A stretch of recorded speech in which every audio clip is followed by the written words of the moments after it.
Le point sur l'actualité de Grenoble-Alpes Métropole, c'est ici et chaque week-end sur Télé Grenoble en moins de 6 minutes. Bienvenue.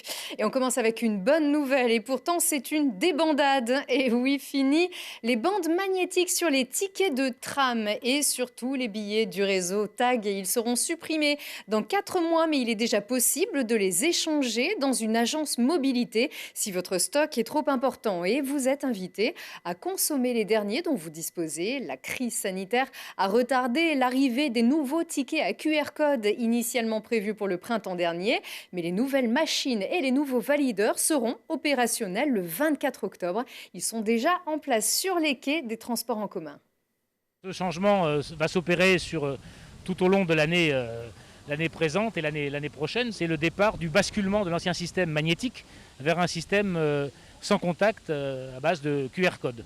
Donc au-delà de ça, les deux principales modifications et innovations pour les usagers du réseau Semitag, c'est évidemment la télédistribution, ça veut dire toutes les démarches pour obtenir votre titre de transport, votre Kartura par exemple, peuvent être faites depuis chez vous. Deuxième élément important de ce système billettique, c'est la multivalidation.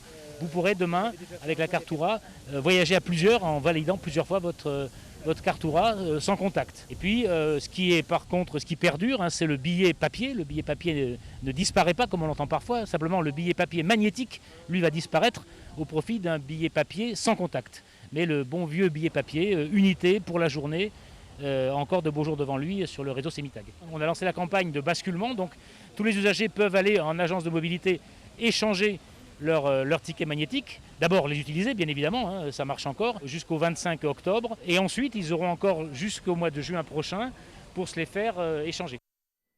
Et depuis lundi dernier, le ticket SMS est également disponible en version Visitag un jour et Famille un jour, toujours au 93 123. On est décidément bien loin du poinçonneur des lilas. Et si la billettique est si simple aujourd'hui, c'est grâce à la science qui est partout. Et Grenoble-Alpes Métropole veut le faire savoir avec un futur centre de science à Pont-de-Claix, la ville du scientifique président de la métropole Christophe Ferrari. Les premiers coups de truelle ont été donnés devant la caméra de Lilian Veillé. La première pierre est posée, les travaux peuvent démarrer. Sur le site des Grands Moulins de Villancourt, à Pont-de-Claix, le futur centre de sciences métropolitain est en cours de construction et il est très attendu. C'est un lieu dédié aux sciences de la Terre et de l'univers, un lieu de médiation scientifique pour finalement comprendre, je dirais, les grands sujets environnementaux liés à l'espace que nous connaissons, les grands sujets de changement climatique. On doit être capable d'expliquer de manière simple des concepts très très complexes, c'est-à-dire d'être capable d'aller à l'essence des choses. Et l'expliquer surtout au plus grand nombre. Cet établissement culturel se construit au sud de la métropole pour toucher notamment les quartiers tout autour. Et il aura pour mission de diffuser auprès des groupes scolaires et du grand public ces sciences parfois peu connues. Et pour donner envie aux 60 000 visiteurs attendus chaque année, le centre sera équipé d'un planétarium pour observer les étoiles et les anneaux de Saturne, d'une salle immersive 3D pour interagir avec des animations et d'autres espaces d'exposition. Pour moi, c'est essentiel de pouvoir porter cette exigence en matière éducative, en matière culturelle, dans notre agglomération. On est la première métropole scientifique de France, une des plus grandes universités scientifiques de France et d'Europe.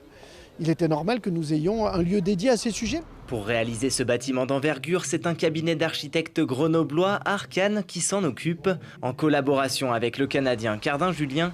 Sur les 2000 m² de superficie, ils veulent construire un centre accueillant tout en s'inspirant un peu de l'ancienne minoterie dont il a conservé la tour emblématique. On a 5 étages. Chaque étage, grosso modo, a une fonction séparée pour que les publics ne se croisent pas ou viennent sur des niveaux complémentaires d'accueil.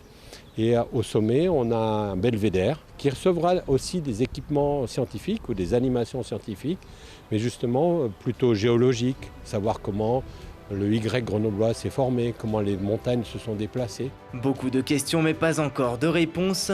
Il faudra attendre l'ouverture prévue fin 2022 pour avoir des étoiles plein les yeux. Et encore une question sans réponse. Quel sera donc le nom de ce futur centre de sciences de la Terre, de l'univers et de l'environnement? Eh bien, c'est à vous de choisir entre Cosmocité, Pulsar ou Microméga. Vous pouvez voter sur le site lametro.fr jusqu'au 15 septembre. Le nom sera dévoilé durant l'automne. Et parce que l'été arrive lundi, profitez-en bien. Bon week-end.